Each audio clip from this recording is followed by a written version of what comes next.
Yo tout le monde, ici c'est Chris d'Iconic et vous regardez le 40e épisode du Lifestyle Décodeur. Bon, cette semaine je vous fais un sujet mode qui me paraissait évident de faire, que j'avais pas encore fait. Comme tu t'en es sûrement rendu compte, le streetwear a une popularité assez inédite ces dernières années.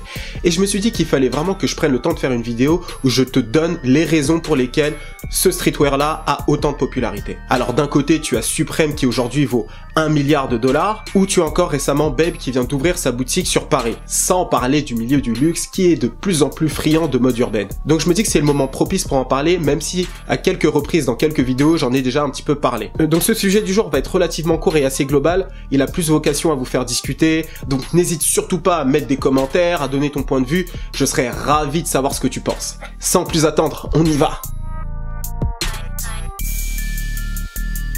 Les rappeurs n'ont jamais été aussi investis dans le monde du streetwear. Dans ce cas précis, on a par exemple Tyler the Creator avec Supreme. Ce dernier a porté la marque de skate dans approximativement 10 de ses clips qui font entre 6 et 96 millions de vues. D'ailleurs, dans ces vidéos, tu vois des personnalités assez proches du monde de Supreme telles que Jason Deal, l'ancien skater qui est aussi modèle pour Supreme. Son influence a eu un impact plus que décisif pour la marque qui essayait justement de se développer à un moment où le streetwear haut de gamme commençait à vraiment prendre du terrain. Je ne peux pas parler des rappeurs influents sans parler de Rocky, qui a dès le début de sa carrière fait connaître un nombre impressionnant de marques de vêtements. À ma connaissance, je pense que c'est d'ailleurs le rappeur qui a fait connaître le plus de marques. Je pense à comme des Fuck Down, Pigalle, Black Scale ou encore Palace Skateboard. Sans parler du fait qu'il a relancé la Air Force One à un moment où plus personne en portait. Et vu que les rappeurs commencent à avoir de plus en plus d'importance et d'influence dans le monde du streetwear, on les retrouve de plus en plus dans le processus créatif. Il est plus fréquent que jamais de voir des rappeurs avoir le rôle de directeur créatif. Et ça consiste en quoi d'être un directeur créatif? En plus de porter des vêtements de la marque et d'afficher publiquement son affiliation, le rappeur donne aussi des idées et crée des vêtements pour cette marque. Et pour choisir les bons directeurs artistiques, les marques en fait choisissent les rappeurs avec lesquels ils ont le plus d'atomes crochus en fait. Par exemple, Joey Badass avec la marque Pony, une marque de sneakers un petit peu old school. Being crowned the first creative director of Pony feels amazing. Receive that title with the brand. It's pretty much in sync with who you are. Ou encore Lil Yachty avec Nautica. Les rappeurs ont des univers visuels beaucoup plus pointus qu'auparavant et les marques, ici de streetwear en l'occurrence, les exploitent plus que jamais. Ce qui les aide à se maintenir ou à augmenter leur popularité.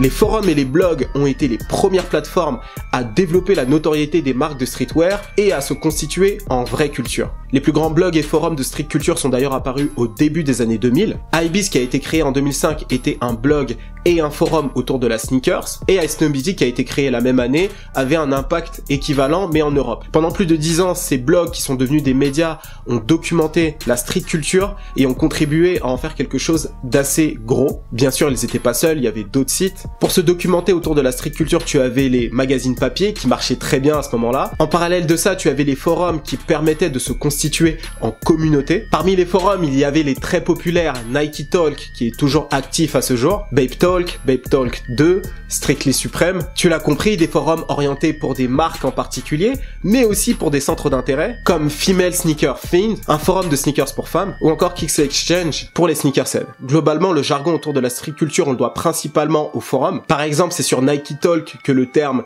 Hypebeast est sorti pour la première fois. Les forums ont permis de connecter les personnes du monde entier, de leur permettre de créer des amitiés, des business, etc. C'est quelque chose qui a été assez sous-estimé. Aujourd'hui, ça a beaucoup évolué, il existe plusieurs types de plateformes pour parler de cette culture-là, mais c'est vrai que sans ces forums et sans ces blogs au début des années 2000, je ne pense pas que cette culture aurait une telle ampleur aujourd'hui. Et je pense à des marques comme Supreme ou Babe qui doivent leur notoriété et leur longévité à ces plateformes-là. Le streetwear est la mode la plus étanche aux nouvelles tendances. Elle est en constante évolution avec plusieurs manières de l'exprimer. Tu peux trouver aujourd'hui les adeptes du normcore, du dadcore, grosse tendance en ce moment, regarde ma vidéo sur Balenciaga au passage, ou encore la rockstar. Ces tendances peuvent être créées ou popularisées par une marque, par une célébrité, ou alors par les gens eux-mêmes qui consomment différemment. Dans ce cas, par exemple, tu as les fameux fuckboys. Cette tendance qui consiste à empiler les différentes marques de streetwear un peu chères et rares. En dehors de la mode même, le streetwear streetwear est une culture étanche à la pop culture. Par exemple, Coca-Cola qui a fait une collaboration avec Kith, la célèbre boutique de streetwear new-yorkaise, ou encore très récemment la collection de sneakers entre Adidas et Dragon Ball Z. Bon, cette collection, elle fait déjà beaucoup parler. Tu pourras bientôt retrouver en boutique les sneakers de Cell, Majin Buu, Freezer ou encore Goku. D'ailleurs, tu en penses quoi de cette collection? Moi, perso, je pourrais jamais mettre des sneakers à la gloire des ennemis de Goku, tu vois ce que je veux dire? Il y en a qui m'ont traumatisé là parmi eux. Avant d'acheter une de ses paires, rappelle-toi ce qu'ils ont fait. Surtout Cell, ce bâtard, il m'a traumatisé quand il avait tué C16. D'ailleurs, même insérer les images dans cette vidéo, ça a été une épreuve. Mais sinon, tu as aussi McDonald's ou encore Pepsi. Le streetwear, c'est le truc cool qui touche les jeunes et la particularité de cette mode-là, c'est les logos. Et forcément, quand t'es McDonald's ou Coca-Cola, tu te dis qu'avec cette mode-là, il y a quelque chose à faire. Et bingo, t'as des collections capsules ou alors des collections entières avec des hoodies, etc.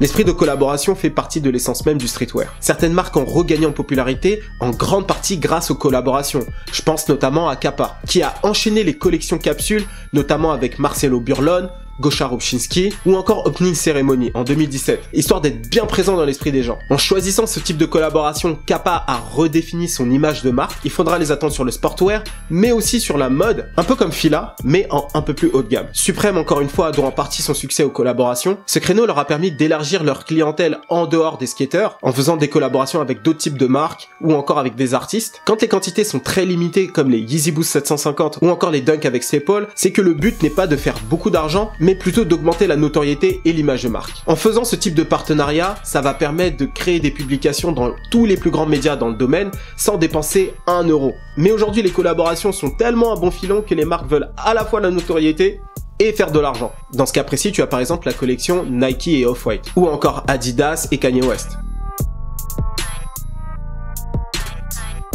Tout d'abord, Dapper Dan. Il nous a prouvé très tôt que le streetwear et le luxe pouvaient très bien se marier ensemble. Pour résumer qui est Dapper Dan, c'est un créateur autodidacte originaire d'Harlem qui reprenait les pièces des grandes marques telles que Louis Vuitton, Gucci, etc. et les réadaptait en streetwear. What's up, Dad? So check it out. I want to go into the boutique and check out what you got inside. But before we do that, you want to introduce the next video for us? Oh, you know what time it is. Grandmaster Flash. Ses clients principaux étaient les célébrités noires du monde du hip-hop, du sport. Après avoir reçu quelques pressions de la part des grandes enseignes telles que MCM, Louis Vuitton ou encore Gucci, Dapper Dan se voit obligé de fermer sa boutique. Mais quelques années plus tard, c'est aux maisons de luxe de copier ce qu'il avait fait. Par exemple, Louis Vuitton qui s'inspire de son travail pour la campagne des 100 ans de la marque, avec Grandmaster Flash d'ailleurs sur l'affiche, et récemment Gucci qui a copié l'une de ses vestes iconiques, avec notamment les bras bouffis, tu vois. Celui qui était vu comme un créateur de seconde zone est finalement devenu l'avant-garde. Il y a aussi tous les directeurs artistiques les plus populaires du moment qui viennent tous du streetwear. Je pense notamment à Virgil Abloh que je ne présente plus. Tu as aussi Dimna Gvasalia, le directeur artistique de Balenciaga et l'un des cofondateurs de la marque Vêtements, qui est d'ailleurs à l'origine de beaucoup de tendances que tu as pu voir cette année. Et récemment, tu as Gucci qui a fait un revirement dans le streetwear qui a cartonné. Tu as tous ces hoodies, t-shirts, casquettes avec le logo Gucci prédominant. Donc là, on met vraiment le logo en avant, typiquement ce qu'on faisait dans le streetwear vintage. Il y a aussi Kim Jones, l'ancien directeur artistique de Louis Vuitton qui était vraiment dans le streetwear. Tu le voyais d'ailleurs souvent sneakers et lui-même se revendiquait beaucoup de cette culture-là. The designer that I always wanted in the modern industry is Kim Jones. When we're talking about it's like a common phrase like high fashion and streetwear.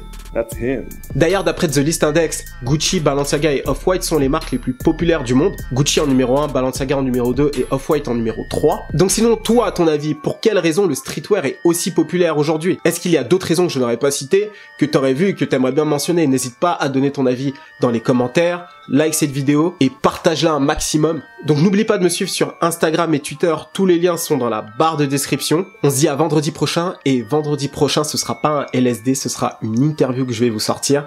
Et pour moi c'est l'une des interviews, je dirais même l'une des rencontres les plus ouf de ma life. C'est l'un des cofondateurs de Rockefeller, l'ex-associé de Jay-Z, Biggs. Donc c'est le mec qui a propulsé Kanye West et qui a dirigé le label Rockefeller entre 2000 et 2005. C'est complètement ouf, donc j'ai eu l'occasion de le rencontrer lors de la Fashion Week et voilà, je lui ai parlé de musique, on a parlé des débuts de Jay-Z, les débuts de Kanye West et aujourd'hui qu'est-ce qu'il fait à la Fashion Week. C'est aussi le gars qui a sorti la Air Force One avec Rockefeller, qui a d'ailleurs fait bugger l'application Nike. Donc tout ça c'est vendredi prochain, j'espère que tu seras au rendez-vous. Parle-en aux fans de Rockefeller, aux fans de Jay-Z, aux fans de Kanye West, parce que on va dire beaucoup de choses dans cette interview. Donc on se dit à la semaine prochaine. C'était Chris du Lifestyle Décodeur d'Iconic pour vous servir. Cheers!